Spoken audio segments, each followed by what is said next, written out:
दोस्तों दुनिया भर में सबसे ज़्यादा पी जाने वाली अगर कोई ड्रिंक है तो वो है चाय। वैसे चाय के बारे में बहुत सारी सुनी सुनाई बातें आपने अक्सर यूट्यूब पर देखी होंगी। बहुत सारे लोग कहते हैं कि चाय को बिल्कुल नहीं पीना चाहिए, बहुत सारे लोग कहते हैं कि चाय जहर है, बहुत सारे लोग कहते हैं कि ये अंग्रेज़ों की ड्रिंक है वगैरह वगैरह। लेकिन इस तरह की जितनी भी बातें हैं ये सब सुनी सुनाई बातें हैं और इनका कोई भी साइंटिफिक बेस से नहीं है और इनको आपको एक कान से सुन के एक कान से निकाल देना चाहिए। लेकिन दोस्तों, इसका मतलब यह नहीं है कि आप बेतहाशा चाय पीनी शुरू कर दें और बस पूरा दिन चाय ही पीते रहें। क्योंकि अगर आप ज़्यादा चाय पिएंगे, तो नो डबट उसके साइड इफ़ेक्ट्स, उसके नुकसान आपको ज़रूर मिलेंगे। वैसे, यह साइड इफ़ेक्ट्स सिर्फ चाय के ही नहीं है दोस्तों, अगर आप कोई अच्छी से अच्छी चीज़ भी इस्तेमाल करते हैं। इनफैक्ट अगर आप दूध भी इस्तेमाल करते हैं या कोई ताकत की अच्छी चीज भी इस्तेमाल करते हैं और बहुत ज्यादा लेनी शुरू कर देते हैं तो वह भी आपको नुकसान दे ही जाएगी।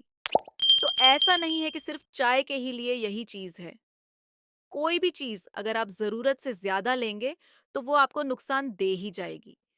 लेकिन आज इस वीडियो में दोस्तों हम बात करने वाले हैं दो ऐसे इंग्रेडिएंट्स के बारे में जो कि अगर आप अपनी चाय के अंदर डाल दें बनाते समय तो इससे आपको बहुत सारे हेल्थ बेनिफिट्स तो मिलेंगे ही। इसके साथ साथ आप बहुत सारी छोटी बड़ी बीमारियों से भी अपने आप को महफूज रख पाएंगे। आपकी चाय का तस्ते भी बढ़ेगा। और अगर आप उन लोगों में से हैं जो कि मानते हैं कि चाय पीने के नुकसान होते हैं, तो ये नुकसान भी किसी हद तक इस इन दो चीजों को डालने से आपके चाय के कम हो जाएंगे। तो चलिए, बिना किसी देरी के इस इंटरेस्टिंग वीडियो को शुरू करते हैं और जानते हैं इन दोनों ही इंग्रेडिएंट्स के बारे में। तो सबसे पहली चीज जो कि आपको अपनी चाय बनाते समय जरूर डालनी चाहिए वह है अदरक। दोस्तों, अदरक यानी जिंजर एक ऐसी इंग्रेडिएंट है, एक ऐसी हर्ब है जो कि अक्सर लोग अपनी चाय में बनाते समय डालते हैं। बहुत सारे घरों में इसका रेगुलर यूज होता है, लेकिन मेनली पंजाबी फैमिलीज के अंदर इसका इस्तेमाल सबसे ज्यादा होता है। अगर आप अपनी चाय बनाते समय उसमें अदरक नहीं डालते हैं तो जान लीजिए कि आप अपनी चाय के अंदर जो पॉसिबल पोटेंशियल बेनिफिट्स आपको मिल सकते हैं उनसे अपने आप को महरूम रख रहे हैं।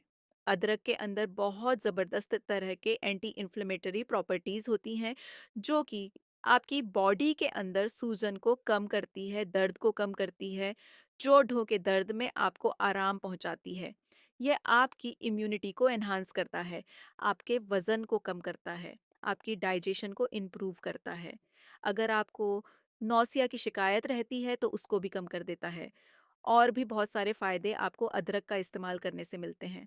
तो अगर आप चाय के अंदर ये अदरक डाला करेंगे तो उससे आपको ये फ़ायदे भी साथ में मिल जाएँगे। दूसरी चीज़ जो कि आपको अपनी चाय के अंदर डालनी चाहिए वो है सिनामोन यानी कि दालचीनी।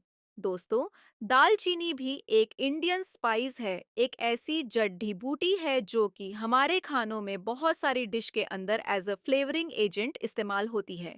अगर आप दालचीनी को चाय के अंदर डालते हैं तो उससे ये आपकी ब्लड शुगर को कंट्रोल करने में आपकी मदद करती है।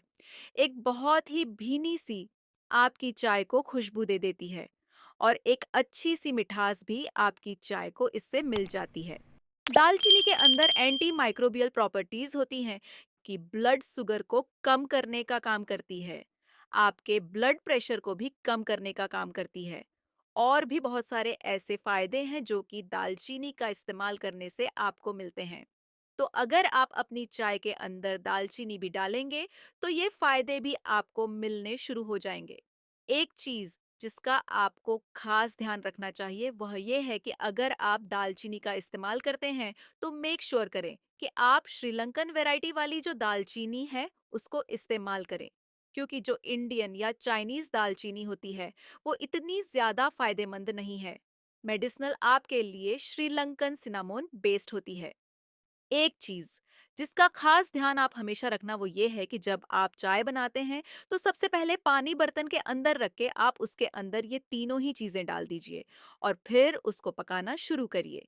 और चाय को जब भी आप पकाएं तो अच्छी तरीके से पकाएं। और दूध को हमेशा आप जब आपका पानी उबलने लगे तब उसके बाद ही पानी के अंदर मिलाएं। दोस्तों, अगर आप चाय को खूब अच्छी तरीके से धीमी आंच पर पकाते हैं, तो उससे आपको ज्यादा अच्छे बेनिफिट्स मिलते हैं। क्योंकि जो चाय के अंदर यानी आपकी चाय पत्ती के अंदर एंटीऑक्सीडेंट होते हैं, वह भी आपके इस पानी के अंदर आ जाते हैं, दूध के अंदर आ जाते हैं। इसलिए चाय को हमेशा अच्छी तरीके से पका पका कर आपको तभी इस्तेमाल करना चाहिए, तभी उसको पीना चाहिए।